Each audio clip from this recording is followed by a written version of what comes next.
Magandang hapon po sa inyong lahat at andito tayo sa Healthy Reading 094. At itong reading na to ay effective na ito hanggang katapusan ng buwan ng Agosto.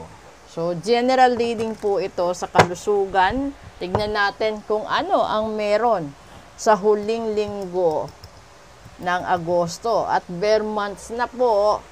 So, tignan muna natin.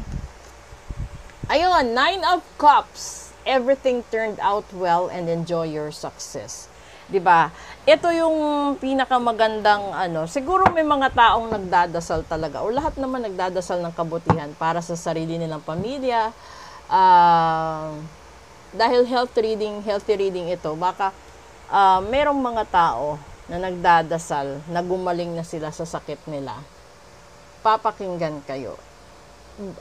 I-emphasize ko po, yung pinutukoy dito na success is yung natural lang po na sakit. So, kung may taong halimbawa na nagkasakit dahil sa barang kulam, sumpa at gayuma, hindi po ito tatalab. Dahil yung magiging successful lang po is yung mga natural lang na sakit.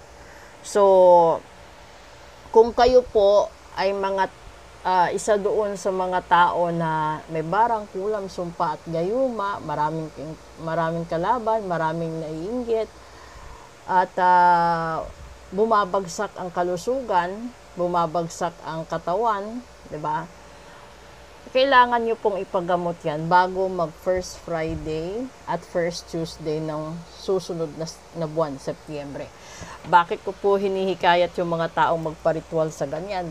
Dahil ito yung mga buwan na maraming pondo.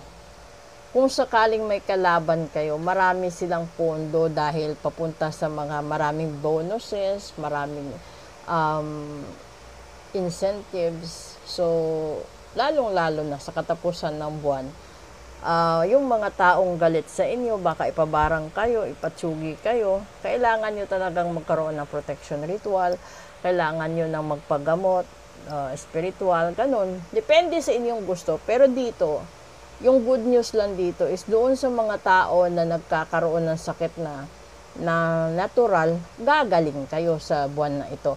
Mararamdaman nyo yan kasi kapag natural na sakit, hindi siya bumabalik. Pero kapag sakit na pinapagamot mo sa doktor at hindi ka gumagaling sa doktor, ibig sabihin, gawa ng tao. Alam nyo, hindi naman lahat ng binabarang may